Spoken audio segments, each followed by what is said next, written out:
जी, क्या हाल-चाल मेरे सीए फाउंडेशन वाले दोस्तों। मॉडल पेपर 2 के हम ट्रू फॉल्स लेकर आ रहे हैं। एक साथ 6 क्वेश्चन करेंगे।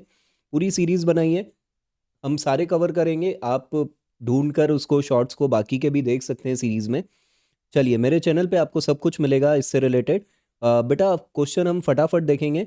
सबसे पहला फर्स्ट क्वेश्चन है, amount spent for the construction of temporary huts which were necessary for construction of cinema house and were demolished when the cinema house was ready is capital expenditure. बेटा एकदम true है। ज़्यादा नहीं सोचना है। Ready to put to use तक के खर्चे कैपिटल एक्सपेंडिचर ही होते हैं जो असेट क्रिएट करते हैं, लॉन्ग टर्म बेनिफिट होता है। क्वेश्चन 2 है, accrual concept implies accounting on cash basis. बेटा ये रॉन्ग है, फॉल्स है। क्यों फॉल्स है? क्योंकि अक्रूवल कॉन्सेप्ट ड्यू बेसिस को फॉलो करेगा बेटा, कैश बेसिस को फॉलो नहीं करेगा। क्वेश्चन 4 ये रिपीट हो रहे हैं इसलिए मैं नहीं करवा रहा हूँ, ये मॉडल टेस्ट पेपर 1 में आ चुके हैं ऑलरेडी। क्वेश्चन 5 पर आइए। इफ इंडिविजुअल लाइफ पॉलिसीज लिखा हुआ है ना, policies are taken in the name of the partners and premium is paid from the firm, then retiring partner is entitled to surrender value of his policy only. ठीक है, surrender value of his policy only.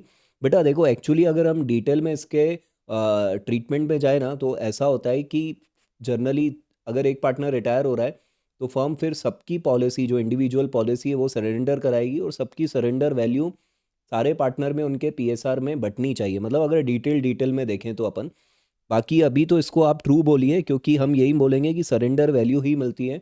Some insured कब मिलता है बेटा? जब कोई partner expire हो जाता है तब सम इंश्योर्ड मिलता है। तो इस तरीके से हमको ये देखना है। फिर क्वेश्चन नंबर 6 पर आते हैं। Net income in case of person practicing vocation is determined by preparing PNL account. इसमें कई बार आपको डाउट क्या आएगा बेटा कि है ना, जैसे स्कैनर्स वगैरह में एनपीओ के क्वेश्चन देखोगे ना, तो उसमें कभी कभी है ना डॉक्टर वॉक्टर के भी क्वेश्चन दिख जाते हैं, तो बच्चे को लगता है। तो अभी तो आप इसको प्राइमा फेसी ट्रू बोलो क्योंकि वोकेशन जो कर रहा है ना, वो एनपीओ नहीं है, वो प्रॉफिट कमाने के लिए ही कर रहा है। तो वो पीएनएल अकाउंट बनाकर अपना नेट इनकम निकाल सकता है, उसमें कोई दिक्कत नहीं है। तो इसको भी हम ट्रू बोलेंगे अभी। तो इस तरह से हमें चीज़ों को देखना है बेटा। बहुत डाउट्स भी आते हैं, लेकिन हमें जो भी आंसर लिख रहे हैं उसका लॉजिक हमको अंदर लिखना है सही सही। तो आगे की सीरीज़ में बने रहिए दोस्तों।